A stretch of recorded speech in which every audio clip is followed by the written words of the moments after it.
Exhibition గ్రౌండ్లో ఉన్న జ్యోతికి సడన్ గా హార్ట్ బెలూన్ ఇచ్చి ప్రపోజ్ చేసిన తర్వాత పెళ్లి చేసుకుందామని అడుగుతాడు రాజీవ్. దాంతో జ్యోతికి ఏం సమాధానం చెప్పాలో అర్థం కాక అటూ ఇటూ చూసింది. ఇంతలో దూరంగా వెళ్తున్న సాగర్ ఆమెకు కనిపించడంతో జ్యోతి వెంటనే రాజీవ్ నువ్వు పైకిలే, తర్వాత మాట్లాడుకుందాం అని చెప్తూనే అతన్ని అక్కడే వదిలేసి హడావుడిగా సాగర్ వైపు పరిగెత్తి సాగర్ ఒక్క నిమిషం ఆగు, నేను నీతో మాట్లాడాలి అని అంది. జ్యోతి తనను అక్కడే వదిలేసి వెళ్లడంతో రాజీవ్ ఆమె వెళ్తున్న వైపు అయోమయంగా చూశాడు. అక్కడ సాగర్ కనిపించగానే కోపంతో పళ్ళు బిగించాడు రాజీవ్. ఈ ప్రశ్నలకు సమాధానాలు తెలుసుకోవాలంటే నెక్స్ట్ ఎపిసోడ్ వినాల్సిందే.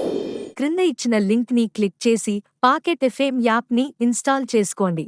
Stay tune to pocket FM.